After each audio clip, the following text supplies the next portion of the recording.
The parents were grieving, and their grief was terrible to bear, both because of the depth and sharpness of their sadness, and because I knew that if anything horrible ever happened to me or Tom, our mother would never grieve for us that way. I wasn't sure she would grieve for us at all. Love is a burden, Tom told me once, that time when I almost got eaten by a sea serpent, and our mother laughed as she told the Fae court about it. Tom had been the one to save me, and then to hold me tight as I coughed up water. But when I came to him sobbing over our mother's lack of caring, he had pressed his lips together impatiently. The other side of love is pain. I saw that pain now as I walked through the shabby gray streets of Hamelin. It leaked from every window in this small, dusty town, glared from every tear-streaked face that watched me pass. I understood that grief. For weeks now, I had been missing my brother, a constant, empty ache under my heart. I knew how powerful that anguish was, because it had led me to do the unthinkable, to leave the realms by myself and come to the human world to find him. And I would find him. I would. No matter what had happened to him, no matter what he had done, I would find him and we would be together again. But I had never imagined that I was going to find this. Not my brother, but the pain he had left behind. And the only thing that made it bearable was the determination I clung to. I can fix this. I didn't know for sure if that was true, but I forced myself to believe it because there was no other way I could have made it down that eerily silent street, up the stairs of the grandest house in town, and into the mayor's office. The mayor's office was actually the front room of his house, which says a lot about how often Hamelin's yearly elections resulted in a change of mayor.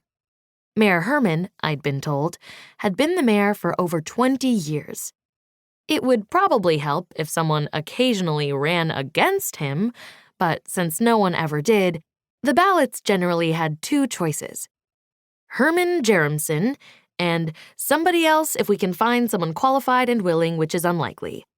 Written on the ballot, just like that. I'd seen one stuck under a grimy wellstone, left over from the last election. Not the most democratic of places, Hamelin. Not that it would have helped much if it had been.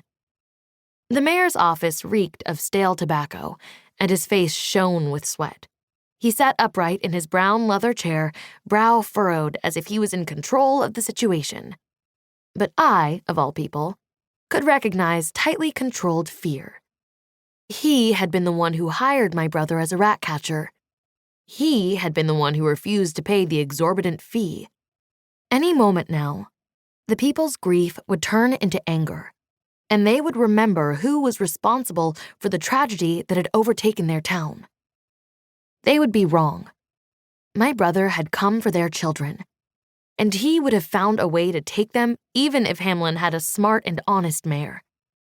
But nobody knew that except me, and I certainly wasn't about to tell Mayor Herman. The mayor looked up as I entered. He drew in his breath, and I wondered if he recognized something in me that reminded him of Tom. If he was remembering the last time a lanky, dark-haired child had walked into his office and offered to solve his problems. I hoped not, but I had to be careful, just in case. Mayor Herman, I said and curtsied. His eyes widened in astonishment, from which I gathered that it was not customary to curtsy to mayors.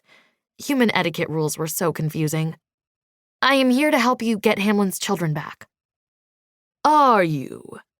He sat back, regarding me with sharp blue eyes. And what payment will you ask in return? I had expected either joy or disbelief. I knew then that something was wrong, but I couldn't think fast enough to change my plan. No payment. I only want to make sure the children are unharmed. Can you tell me which way they went? The mayor leaned forward as if listening, but his eyes flicked to the door behind me. Too late, I realized what was happening.